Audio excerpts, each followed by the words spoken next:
नमस्कार दोस्तों, 14 जनवरी 2022 के डेली न्यूज एनालिसिस में आपका स्वागत है। देखिए, फॉरेस्ट स्टेट इंडिया रिपोर्ट आ गई है। इसमें इंडिया का फॉरेस्ट और ट्री कवर बढ़ा है, इसके बारे में जानकारी है वो देखेंगे। फिर इंडिया और यूके के बीच में फ्री ट्रेड एग्रीमेंट के नेगोशिएशन शुरू हो चुके हैं। वोडका वर्सेस वीजा की जो बहस है वो शुरू हो चुकी है। इंग्लैंड चाहता है कि उनकी वोडका और उनकी विस्की इंडिया के अंदर कम इंपोर्ट ड्यूटी पे इंपोर्ट हो। इंडिया चाहता है कि इंडिया को लोगों को यूके के अंदर वीजा आसानी से मिले, और भी जो फैसेट्स हैं फ्री ट्रेड एग्रीमेंट के उनके बारे में बात करेंगे। फिर इंडिया ने $900 मिलियन की टोटल एड श्रीलंका को अभी एफ्रेश दी है, इसके बारे में बात करेंगे। FSDC financial stability development committee, तो ये जो एफएसडीसी की सब कमेटी है, इसको रिसेंटली इसकी मीटिंग हुई। इसको हेड करते हैं आरबीआई के गवर्नर। इन्होंने इकोनॉमिक सिचुएशन के बारे में बात की, इसको देखेंगे। नॉर्थ कोरिया ने यूएस सैंक्शंस के अंदर कड़ी कार्रवाई की बात की है, और यूएस ने चाइना के मैरीटाइम क्लेम्स को डिनाउंस किया, तो पलट के चाइना ने भी यूएस को जवाब दिया है। तो ये सारी की सारी न्यूज हम लोग यहाँ पे डिस्कस करने वाले हैं। बट उससे पहले a very very happy Makar Sankranti दोस्तों। ये त्योहार आप लोग के जिंदगी में खुशियां लेके आए। Once again a very happy Makar Sankranti. चलिए शुरू करते हैं अपने पहले आर्टिकल के साथ। India's forest cover has increased by 2261 square kilometre. देखिए, ministry of environment, forest and climate change ने रिलीज की है India state of forest report 2021, और इन स्टेट ऑफ फॉरेस्ट रिपोर्ट में ओवरऑल ये बताया गया है कि इंडिया का जो फॉरेस्ट कवर है वो इंक्रीज हुआ है। हालांकि कुछ कंसर्न्स हैं। नॉर्थ ईस्ट का जो इलाका है हमारी कंट्री का, वहां पे जो फॉरेस्ट कवर है वो सबसे घना है, सबसे डेंस फॉरेस्ट कवर है, और नॉर्थ ईस्ट में फॉरेस्ट कवर कम हुआ है। हमारे नेचुरल फॉरेस्ट डिग्रेड हो रहे हैं। ठीक है, तो ये कौन से फॉरेस्ट की बढ़ने की बात कर रही है रिपोर्ट, इसके बारे में यहाँ पे बात करेंगे। अगर आप बात करो India state of forest report की, तो ये असेसमेंट है इंडिया के फॉरेस्ट और ट्री कवर का, और हर 2 साल पे पब्लिश किया जाता है फॉरेस्ट सर्वे ऑफ इंडिया के द्वारा। Forest survey of India MOEFCC के अंदर काम करती है, ministry of environment, forest and climate change के अंदर काम करती है। पहला जो सर्वे था फॉरेस्ट सर्वे, वो पब्लिश किया गया था 1987 में, और तब से लेके ये जो 2021 का सर्वे है, ये 17वां सर्वे है। ठीक है, India one of those few countries हैं जो कि इस सर्वे को रेगुलरली हर 2 साल पे इंट्रोड्यूस करती है, और इंडिया का सर्वे काफी हद तक कॉम्प्रिहेंसिव, रोबस्ट बताया जाता है। प्रॉपर तरीके से इंडिया के फॉरेस्ट कवर की वॉल टू वॉल मैपिंग होती है।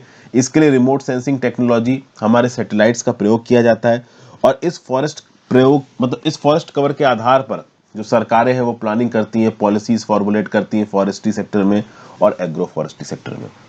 अब की फाइंडिंग्स क्या है यहाँ पे ISFR 2021 की। देखिए, की फाइंडिंग्स ये हैं कि फॉरेस्ट और ट्री कवर बढ़ रहा है।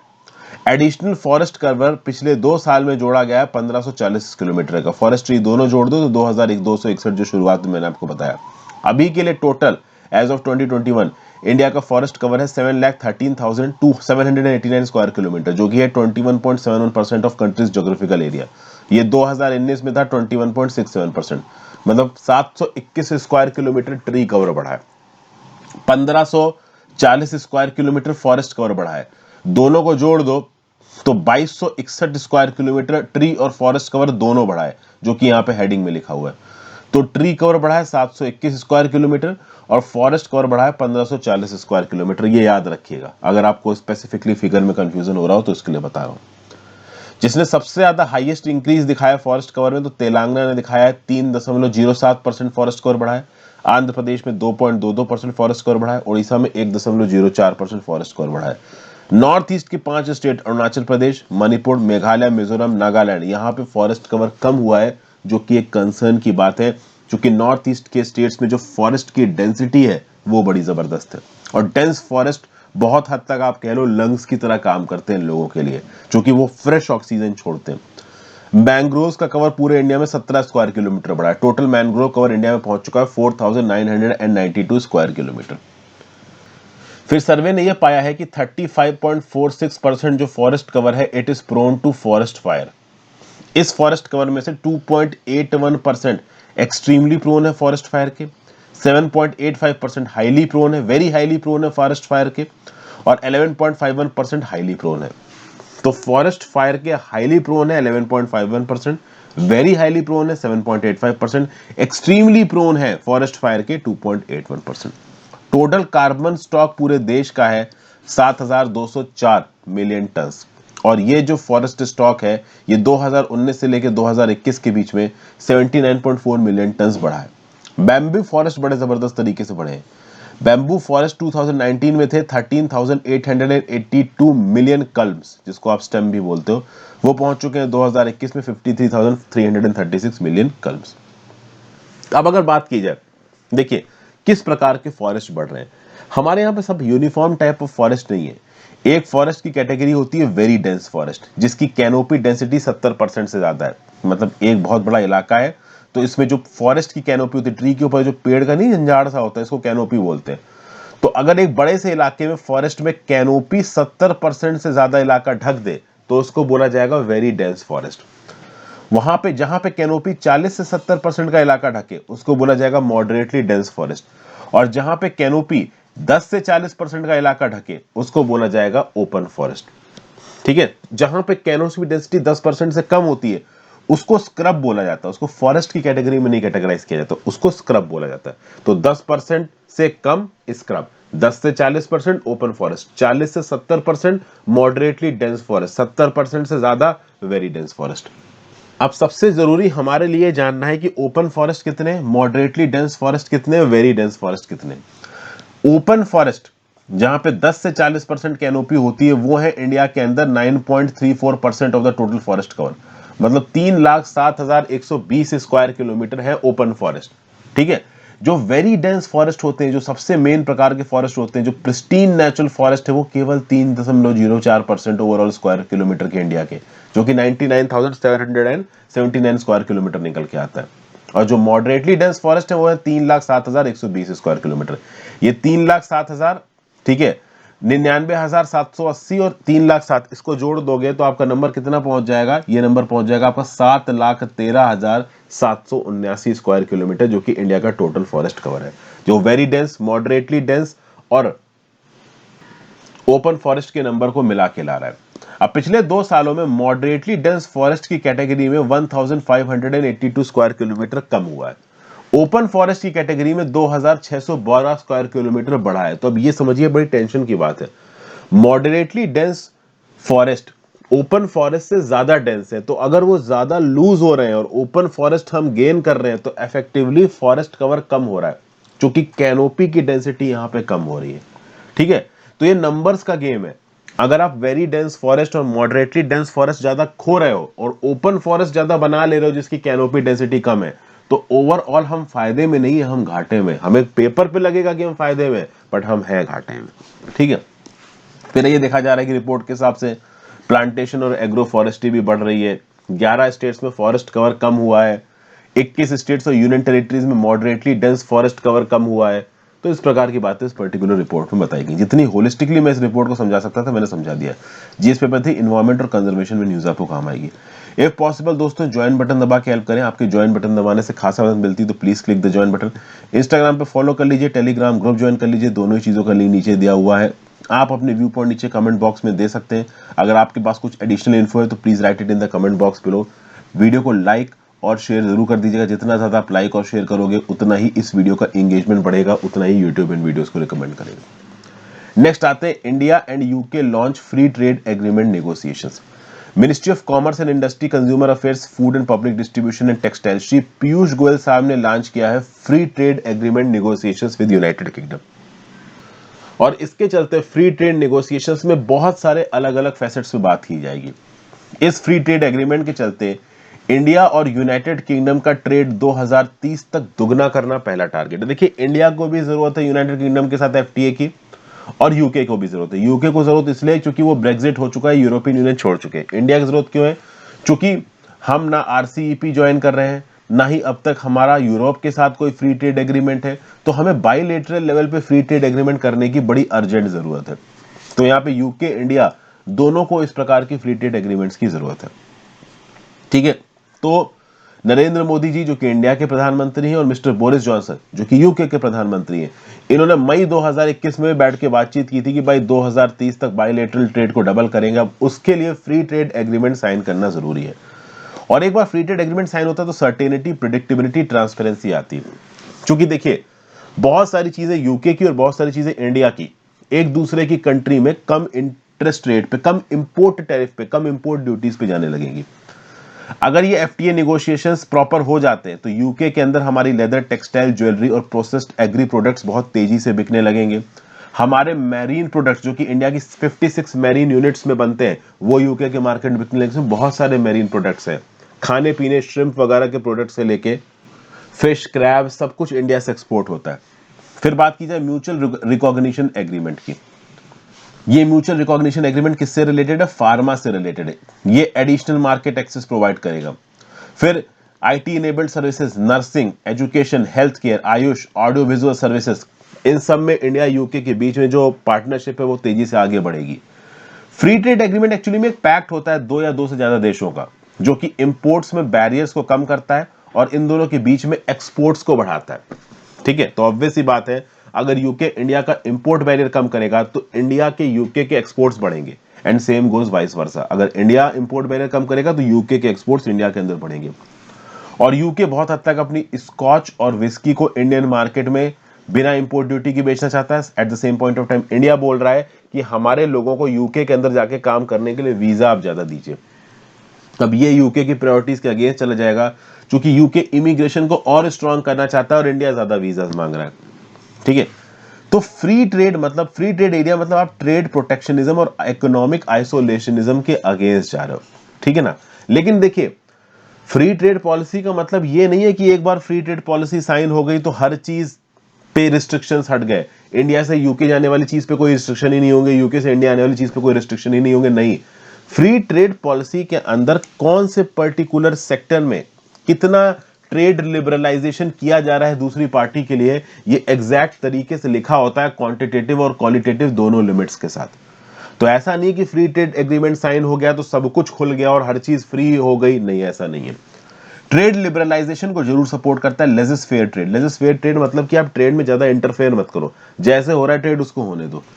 लेकिन फ्री ट्रेड एग्रीमेंट साइन करने के बाद भी बहुत हद तक प्रोटेक्शनिस्ट पॉलिसीज रहेंगी, पूरी तरीके से प्रोटेक्शनिस्ट पॉलिसीज गायब नहीं होंगी जैसा कि कुछ लोगों को लगता है। GS paper 3 bilateral agreement involving India's interest में न्यूज आपको काम आएगी। नेक्स्ट न्यूज है FSDC sub committee reviews economic situation. देखिए, FSDC financial stability and development council की जो सब कमिटी है, जिसको हेड करते हैं रिजर्व बैंक के गवर्नर शक्तिकांता दास, इन्होंने कोविड-19 पैंडेमिक के बैकड्रॉप में इकोनॉमिक सिचुएशन को रिव्यू किया है और आगे आने वाले समय में फाइनेंशियल स्टेबिलिटी को एंश्योर करने के लिए डेवलपमेंट्स पे क्लोज वॉच रखे हुए हैं। अभी रिसेंटली एफएसडीसी की सब कमिटी की मीटिंग हुई, उसमें सारे फाइनेंशियल सेक्टर रेगुलेटर्स थे, सेबी के भी मेंबर थे, IRDA insurance regulatory development authority के मेंबर थे, pension fund regulatory authority PFRDA के मेंबर थे, IBPI insolvency and bankruptcy board of India के भी मेंबर थे। तो ये सब थे आपके एफएसडीसी की सब कमेटी में, इसकी यहाँ पे मीटिंग हुई। तो इस मीटिंग में मेंबर्स ने एक दूसरे के साथ बातचीत की, बोला कि भाई हम लोग डेवलपमेंट्स पे ध्यान रखेंगे, फाइनेंशियल इंस्टीट्यूशंस और फाइनेंशियल मार्केट्स इस कोरोना के पैंडेमिक में किस प्रकार से परफॉर्म कर रहे हैं, किस प्रकार से रिएक्ट कर रहे हैं, इस चीज के ऊपर ध्यान रखा जाएगा। तो बेसिकली एफएसडीसी जो सब कमेटी है ना, वो एक प्रकार से सुपर रेगुलेटर की तरह यहाँ पे काम कर रहा है। ये जो सब कमेटी है, इसने ग्लोबल और डोमेस्टिक इकोनॉमी दोनों ही जगह के मेजर डेवलपमेंट्स को यहाँ पे रिव्यू किया।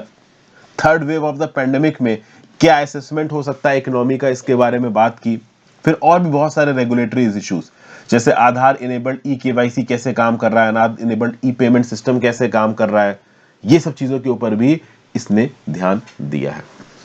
अगर financial stability and development council की बात की जाए तो ये एक एपेक्स लेवल बॉडी है गवर्नमेंट ऑफ इंडिया की, एक प्रकार की सुपर रेगुलेटरी बॉडी है, जिसका आइडिया पहली बार दिया गया था रघुराम राजन कमेटी 2008 में। फाइनली 2010 में आप देखोगे कि finance minister of India Pranab Mukherjee साहब ने डिसाइड किया कि भाई एक ऐसी ऑटोनॉमस बॉडी बनाएंगे जो कि मैक्रो प्रूडेंशियल और फाइनेंशियल रेगुलेटरीज को रेगुलेट करेगी। बेसिकली इंडिया के अंदर एपेक्स लेवल पे सारे फील्ड को रेगुलेट करने वाली एक बॉडी बनाने की बात 2010 में ऑलरेडी प्रणब मुखर्जी साहब कर रहे थे। रघुराम राजन कमेटी ने 2008 में इसकी रिकमेंडेशन दे दी थी। और अब इस प्रकार की एफएसटीसी बॉडी का जो रोल है वो बहुत क्लियर हो गया है, जो कि पैंडेमिक के इकोनॉमिक मॉलडाउन के चलते गवर्नमेंट इंस्टीट्यूशन सबके ऊपर प्रेशर आया है। इस प्रकार का प्रेशर हमारी फाइनेंशियल स्टेबिलिटी को ना हिला दे, फाइनेंशियल सेक्टर के डेवलपमेंट को ना हिला दे, इसके लिए मैक्रो प्रूडेंशियल रेगुलेशन जरूरी है, जो कि यहाँ पे एफएसडीसी काउंसिल के द्वारा किया जा रहा है। जीएस पेपर 3 इंडियन इकोनॉमी में पर्टिकुलर न्यूज आपको काम आएगी। Next, north Korea wants of stronger action. North Korea ने बाइडेन एडमिनिस्ट्रेशन को क्रिटिसाइज किया है कि आप हमारे ऊपर फ्रेश सैंक्शंस लगाए जा रहे हो। ये एक कन्फ्रंटेशनल स्टांस है, जो कि बिल्कुल भी सही नहीं है। देखिए, रिसेंटली ही नॉर्थ कोरिया की official Korean central news agency ने बोला है कि इन्होंने हाइपरसोनिक मिसाइल्स टेस्ट किए हैं, और इनका यह बोलना है कि हम ये हाइपरसोनिक मिसाइल्स टेस्ट कर रहे हैं as a righteous exercise of self defence. हम अपने आप को बचाने की कोशिश कर रहे हैं, अपने आप को स्ट्रॉन्ग करने की कोशिश कर रहे हैं। अब हाइपरसोनिक मिसाइल्स लॉन्च कर दी नॉर्थ कोरिया ने। इसके बदले में पलट के 5 नॉर्थ कोरियंस के ऊपर बाइडेन एडमिनिस्ट्रेशन ने सैंक्शन लगा दिए। अब ये 5 नॉर्थ कोरियन बहुत इंपॉर्टेंट नॉर्थ कोरियंस होंगे। तो अब ये नॉर्थ कोरियंस ना देश के दुनिया की कंट्री में ट्रेवल कर सकते हैं, यूएस वगैरह किसी और कंट्री में इनके एसेट्स होंगे तो यूएस की सीआईए और सरकार उनको सीज कर लेगी। तो इसके चलते नॉर्थ कोरिया नाराज हो गया और बोल रहा है कि भाई हम तो अपने सेल्फ डिफेंस में मिसाइलें लॉन्च कर रहे हैं, ना इससे आपको खतरा है, ना इससे हमारे किसी नेबर, मतलब साउथ कोरिया की बात कर रहे हैं, नॉर्थ कोरिया, उनको खतरा है। तो हम अपने सेल्फ डिफेंस में अगर कुछ कर रहे हैं तो आप हमारे ऊपर सैंक्शन क्यों लगा रहे हो? और उसके बावजूद भी आप हमारे ऊपर सैंक्शन लगा रहे हो तो आप कन्फ्रंटेशनल स्टांस को फॉलो कर रहे हो, जो कि लॉन्ग टर्म में रिश्तों के लिए अच्छा नहीं है। जो स्पोक्स पर्सन थे नॉर्थ कोरिया का, उनका ये बोलना है कि इस प्रकार के सैंक्शंस यूएस की हॉस्टाइल इंटेंट को दिखाता है, नॉर्थ कोरिया को आइसोलेट करने की बात करता है, स्टिफल करने की बात करता है, और आगे किसी भी प्रकार की डिप्लोमेटिक आउटरीच के चांसेस को कम करता है। ये बिल्कुल भी सही नहीं है। ठीक है, तो ये सब बातें यहाँ पे ओवरऑल बताई जा रही है। नॉर्थ कोरिया बोल रहा है कि यूनाइटेड स्टेट्स यहाँ पे एक गैंगस्टर के एटीट्यूड की तरह काम कर रहा है। हम तो North Korea as a country अपनी मिलिट्री को मॉडर्नाइज करेंगे ही, हम किसी को डरा नहीं रहे हैं, अपनी सेल्फ डिफेंस के लिए ऐसा कर रहे हैं। तो इस प्रकार के सैंक्शंस सही नहीं है। जो हाइपरसोनिक वेपन्स यहाँ पे टेस्ट किए साउथ कोरिया में, ये उड़ सकते हैं at a speed of Mach 5, मतलब आवाज की, साउंड की स्पीड के 5 गुना उड़ सकते हैं वेपन्स। नीचे मुझे कमेंट बॉक्स में बताओ साउंड की स्पीड क्या है मीटर पर सेकंड में, और लाइट की स्पीड क्या है मीटर पर सेकंड में। नीचे मुझे कमेंट बॉक्स में बताइए। नॉर्थ कोरिया के जो डिक्टेटर है किम जोंग उन, वो बहुत सारे सोफिस्टिकेटेड मिलिट्री एसेट्स की विश लिस्ट है उनकी, जिसमें multi warhead missile, spy satellites, solid fuel long range missile, submarine launched nuclear missiles, जिसको धीरे धीरे करके वो लॉन्च भी कर रहे हैं। यूएस बहुत लंबे समय से नॉर्थ कोरिया को एक रोग स्टेट बोलता है। रोग स्टेट का मतलब क्या होता है? एक ऐसा स्टेट, एक ऐसा देश जो कि इंटरनेशनल लॉ को ब्रेक करे और दूसरे नेशंस की सिक्योरिटी को थ्रेटन करे। नॉर्थ कोरिया उल्टा बोल रहा है कि सीआईए जो कुछ भी करती रहती है उसके चलते सबसे ज्यादा खतरा तो यूएसए से है। कुछ हद तक नॉर्थ कोरिया की बात भी सही है। तो कुल मिला के ओवरऑल अगर आप देखो तो नॉर्थ कोरिया और यूएस के बीच की जो जुगलबंदी है कंटिन्यू कर रही है। एक ऐसा समय आया था 2019 में जब यूएस के राष्ट्रपति डोनाल्ड ट्रंप और नॉर्थ कोरिया के किम जोंग उन सामने बैठे थे। उस समय पे इन दोनों देश के बीच की टेंशंस को डिफ्यूज किया जा सकता था। नॉर्थ कोरिया के किम जोंग उन ने डिमांड रखी थी कि हम अपनी न्यूक्लियर कैपेबिलिटीज को पार्शियली कम करेंगे, आप हमारे ऊपर से सारे सैंक्शंस हटा दो। डोनाल्ड ट्रंप ने इस डिमांड को मानने से मना कर दिया। ठीक है, यूएस तो चाहेगा कि वो एक और अच्छी डील लेके आए, क्योंकि कमजोर डील लेके जाएंगे तो यूएस की जनता बोलेगी कि हमारा प्रेसिडेंट बेवकूफ है। तो ओवरऑल अगर आप देखो तो अभी के लिए यूएस और नॉर्थ कोरिया के बीच में किसी भी प्रकार का पीस सेटलमेंट, पीस डील नहीं हो पाई है। तो सैंक्शंस वाला खेल जारी है। नॉर्थ कोरिया मिसाइलें टेस्ट करता जा रहा है, यूएस सैंक्शंस लगाता जा रहा है। लेकिन यूएस को भी समझना पड़ेगा कि एक लिमिट से ज्यादा सैंक्शन लगा के आप कुछ कर नहीं पाओगे। ना ही आप ईरान के ऊपर सैंक्शन लगा के ज्यादा कुछ कर पाए, ना ही आप नॉर्थ कोरिया के ऊपर सैंक्शंस लगा के ज्यादा कुछ कर पा रहे हो। तो जब ईरान, नॉर्थ कोरिया तुम्हारे सैंक्शन से नहीं डर रहे हैं तो रशिया, चाइना क्या डरने वाले हैं?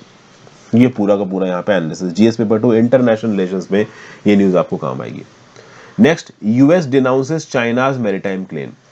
देखिए, रिसेंटली क्या हुआ है कि यूएस का जो state department bureau of oceans and international environmental and scientific affairs है, इसने 47 पेज का रिसर्च पेपर रिलीज किया। और इस रिसर्च पेपर में जो चाइना का क्लेम है साउथ चाइना सी के ऊपर, इसके बारे में यूएस ने कुछ बात बोली है। वैसे अगर मैं आपको नक्शा दिखाऊं तो यहां आपको ऊपर की तरफ चाइना नजर आ रहा है। साउथ चाइना सी में ये जो लाइन आपको इधर नजर आ रही है ना, इसको बोलते हैं 9 डैश लाइन। और इस 9 डैश लाइन के अंदर जितना भी समुंदर है उसको चाइना क्लेम करता है। चाइना बोलता है ये हमारा है। आप सोचिए, ये जो समुंदर का पार्ट है इधर, ये कितना पास है वियतनाम के और किस हद तक पास है इधर और फिलीपींस के। और इन समुंदरों को भी चाइना अपना बोलता है। तो कुल मिला के ओवरऑल जो चाइनीज क्लेम्स है साउथ चाइना सी में वो बहुत हद तक गलत बताए जाते हैं, और जिस बेसिस पे हिस्टोरिकल और ज्योग्राफिकल बेसिस पे चाइना इस इलाके के ऊपर अपना क्लेम करता है, उस हिस्टोरिकल बेसिस को यूएस के इस रिसर्च पेपर ने नल एंड वॉइड कर दिया। ठीक है ना। यूएस ने बोला है, यूएस के स्टेट डिपार्टमेंट ने, कि there is no basis under international law for claims that have put Beijing on a collision course with Philippines, Vietnam and other South East Asian nation. South China Sea में nine line के अंदर पूरा इलाका कब्जाने के चलते China यहां पे conflict में आ रहा है वियतनाम के साथ, फिलीपींस के साथ और भी बहुत सारी कंट्रीज के साथ। यूएस ने साफ साफ बोल दिया है कि पीपल रिपब्लिक ऑफ चाइना के जो सोवरेन क्लेम्स हैं ये पूरी तरीके से गलत है। ठीक है ना। और यूएस ने यह भी बोला है कि ये जो क्लेम्स है ये rule of law in the oceans को वायलेट करते हैं, इंटरनेशनली रिकॉग्नाइज्ड इंटरनेशनल लॉ, जैसे फॉर एग्जांपल 1982 का एक लॉ है UN treaty on the law of seas, ठीक है, United Nations convention on the law of seas, इसके बारे में आपने सुना होगा। वही जो territorial zone, contiguous zone, exclusive economic zone की जो लिमिट्स इसने तय की हैं, उस पर्टिकुलर 1982 की UN treaty on the law of sea को चाइना ने रेटिफाई किया है, लेकिन चाइना उसको फॉलो नहीं करता है when it comes to nine line in South China Sea. अब यूएस भी किस बेसिस पे अपना मुंह खोलेगा? ये जो 1982 की यूएन ट्रीटी है on the law of sea ratified by China, इसको चाइना ने तो रेटिफाई किया बट यूएस ने इसको रेटिफाई नहीं किया है। और अब इस ट्रीटी के आधार पर यूएस चाइना को क्रिटिसाइज कर रहा है, तो चाइना तो पलट के बोलेगा ही। चाइना बोल रहा है कि यूएस तो इंटरनेशनल लॉ को डिस्टॉर्ट कर रहा है और मिसलीड कर रहा है पब्लिक को। यूएस खुद इस ट्रीटी को साइन नहीं करता है, खुद इस ट्रीटी को डिसरिगार्ड कर रहा है और इस ट्रीटी के आधार पर हमको समझा रहा है। बेसिकली 9-लाइन को हिस्टोरिकल क्लेम्स के थ्रू चाइना अपना क्लेम करता है और उसके अंदर का पूरा साउथ चाइना सी अपना क्लेम करता है। हालांकि इस क्लेम को 2016 में ही यूनाइटेड नेशंस कन्वेंशन उनक्लोज के अंदर के एक ट्राइब्यूनल ने, इंटरनेशनल कोर्ट ने खारिज कर दिया था। इंटरनेशनल कोर्ट ने बोला था कि फिलीपींस की जिस जमीन को 9-लाइन के अंदर चाइना क्लेम कर रहा है वो क्लेम चाइना का पूरी तरीके से गलत है। लेकिन चाइना ने कुछ नए जस्टिफिकेशंस दे दिए और बोल दिया ये इलाका तो हमारा है, और उनक्लोज के अंदर जो इंटरनेशनल ट्राइब्यूनल की रूलिंग थी ना उसको मानने से मना कर दिया। यूएस के स्टेट डिपार्टमेंट का पेपर बोलता है कि चाइना का यहां पे कोई हिस्टोरिकल क्लेम नहीं है, चाइना बोलता नहीं हमारा तो यहां पे क्लेम है। अब जो कंट्री ताकतवर है वो अपने हिसाब से यहां पे नियम कानून बनाने को बैठी हुई है कि जो पैरासेल आइलैंड है, स्प्रैटली आइलैंड है, इन सब के ऊपर चाइना अपना कब्जा जमा के बैठा हुआ है। इन जगहों पे बहुत सारे वैल्यूएबल ऑयल और गैस डिपॉजिट्स हैं, शिपिंग लेन है, तो इस पूरे के पूरे इलाके के ऊपर चाइना अपना एक छत्र राज चाहता है। जीएस पेपर 2 इंटरनेशनल रिलेशंस में न्यूज आपको काम आएगी। नेक्स्ट न्यूज है, India extend $900 million aid to Sri Lanka. Sri Lanka की इकोनॉमिक हालत बहुत ज्यादा खराब है, ये बात तो देखिए आपको पता ही है। तो अब इस बीच में श्रीलंका के जो आप कह लीजिए फॉरेन मिनिस्टर, फाइनेंस मिनिस्टर थे, ये इंडिया आए थे। इस न्यूज को हमने कवर भी किया था, आपको याद होगा। श्रीलंका के फाइनेंस मिनिस्टर बसिल राजापाक्सा ये नई दिल्ली आए थे दिसंबर 2021 में, और इन्होंने इंडिया से एक इमरजेंसी फाइनेंशियल असिस्टेंस की डिमांड की थी, लाइंस ऑफ क्रेडिट की डिमांड की थी, क्योंकि श्रीलंका के फॉरेन एक्सचेंज रिजर्व ड्रेन हो रहे थे। अगर बात की जाए तो इस समय श्रीलंका के सामने एक सीवियर डॉलर क्रंच चल रहा है। एक्सटर्नल डेप्ट में श्रीलंका फेल कर रहा है। अगर आप देखो तो कोलंबो को 2022 में $7 बिलियन का आउटस्टैंडिंग डेप्ट पे करना है। बॉन्ड रीपेमेंट्स पे करने हैं $500 मिलियन के जर्मनी में और $1 बिलियन के जुलाई में। तो आप देखो तो जुलाई 2020 पिछले साल आरबीआई ने क्रेडिट एक्सचेंज फैसिलिटी, मतलब credit exchange, foreign exchange currency swap facility दी थी $400 मिलियन की। कुछ ऐसी फैसिलिटी $400 मिलियन की फिर से इंडिया ने दी है, और $500 मिलियन का एशियन क्लियरिंग यूनियन के साथ जो सेटलमेंट है उसको अभी के लिए इंडिया ने डेफर करवा दिया है। देखिए, एशियन क्लियरिंग यूनियन का हेडक्वार्टर है तेहरान, ईरान में। 9 दिसंबर 1974 को इसको बनाया गया था at the initiative of United Nations Economic and Social Commission for the Asia and the Pacific. ACO का काम क्या है? एशियन क्लियरिंग यूनिट का, to secure regional cooperation as regard settlement of eligible monetary transactions among the members of the union. इस union का India भी member है, Iran भी मेंबर है, श्रीलंका भी मेंबर है। अब एशियन क्लियरिंग यूनियन के अंदर से जो पैसा उठा रखा था श्रीलंका ने, वो पैसा श्रीलंका को वापस करना है, बट इंडिया के एश्योरेंस के बेसिस पे अभी के लिए $500 मिलियन वापस नहीं करने एशियन क्लियरिंग यूनियन को। किसको? श्रीलंका को। तो यहां पे श्रीलंका की मदद की इंडिया ने। $400 मिलियन का करेंसी स्वैप एग्रीमेंट हुआ है। ये मतलब क्या हुआ? मतलब ये हुआ कि मान लो इंडिया ने इंडियन रुपीज में ओवरऑल बहुत सारा पैसा श्रीलंका को उधार पे दे रखा है, ठीक है। मान लो $400 मिलियन इंडिया ने इंडियन रुपीज में श्रीलंका को उधार दे रखा है या यूएस डॉलर में दे रखा है। अब ना यूएस डॉलर है श्रीलंका के पास, ना ही इंडियन रुपीज है श्रीलंका के पास, तो श्रीलंका पैसा वापस कैसे लौटाएगा? तो श्रीलंका एक ऐसे ही प्रकार का लोन श्रीलंकन रुपीज में इंडिया को दे देगा और अपनी श्रीलंकन रुपीज में ओवरऑल यही पैसा इंडिया को वापस करने की कोशिश करेगा इंटरेस्ट में और लोन के फॉर्म में। इसको आप करेंसी स्वैप बोल सकते हो। मतलब एक लोन जो आपने किसी एक पर्टिकुलर करेंसी में, डॉलर में, इंडियन रुपीज में उठाया, उसके बदले में आप अपनी खुद की करेंसी से वो पैसा लौटा रहे हो। क्योंकि श्रीलंका की बैंक अपनी खुद की करेंसी तो छाप सकती है, लेकिन डॉलर उसके पास नहीं है, इंडियन रुपीज उसके पास नहीं है। तो करेंसी स्वैप कर दिया यहां पे इंडिया ने कि ठीक है भाई, हम तुम्हारे लंकन रुपीज में ही पेमेंट लिए ले लें। और ओवरऑल इंडिया ने यहां पे दान धर्म में कुछ नहीं किया है, श्रीलंका ने फाइनली इंडिया के लिए कुछ किया है। ईस्ट कंटेनर टर्मिनल का जब प्रोजेक्ट श्रीलंका ने कैंसिल किया था इंडिया जापान के लिए, वो एक बहुत बड़ा सेटबैक था। लेकिन अभी के लिए Trincomalee oil tank farm deal sign हुई है इंडिया श्रीलंका के बीच में। इसके बारे में मैंने अपने करंट अफेयर्स में ही बताया था। तो 99 कुछ टैंक्स हैं त्रिंकोमाली के पास, उसमें से अगर आप देखो तो 14 टैंक इंडियन ऑयल कॉर्पोरेशन जो लंका की सब्सिडरी है इंडिया की, वो चलाएगी। 24 टैंक उसमें से सेलॉन पेट्रोलियम कॉर्पोरेशन जो कि श्रीलंका की कंपनी है वो चलाएगी। तो कितने हो गए? 38। और 99 में बचे हुए 61 टैंक को ज्वाइंट तरीके से सेलॉन पेट्रोलियम कॉर्पोरेशन और लंका आईओसी चलाएंगे। तो इंडिया के पास श्रीलंका के त्रिंकोमाली जगह पे बहुत सारे ऑयल टैंकर्स लीज पे मिल गए और इन ऑयल टैंकर्स में तेल स्टोर होगा और इंडिया अपनी जरूरत के हिसाब से इस तेल को कभी भी इंडिया की तरफ डाइवर्ट कर सकता है। तो आगे आने वाले समय में, अगले आप कह लो 8 सालों में, 2030 तक इंडिया की जो ऑयल रिक्वायरमेंट है और ऑयल कंजम्पशन है वो 50% से बढ़ जाएगा। तो इसके लिए इंडिया के पास कुछ स्ट्रेटेजिक ऑयल स्टोरेज रिजर्व्स होने चाहिए और एक ऐसा ही रिजर्व हमने जुगाड़ कर लिया है त्रिंकोमाली ऑयल टैंक फार्म के रूप में। GS paper 2 India and neighbourhood relations में न्यूज आपको काम आएगी। Thank you for watching friends. ज्यादा से ज्यादा लोगों के साथ इस लेक्चर को शेयर करिएगा। आप अपने भी पॉइंट नीचे कमेंट बॉक्स में दे सकते हैं। इंस्टाग्राम पे फॉलो कर लीजिए, टेलीग्राम ग्रुप ज्वाइन कर लीजिए, दोनों ही चीजों का लिंक नीचे दिया हुआ है दोस्तों। And if possible please click the join button. आपकी ज्वाइन बटन दबाने से खासा मदद मिलती है, तो click the join button if possible for you. Have a great day friends, good bye, ध्यान रखिए अपना।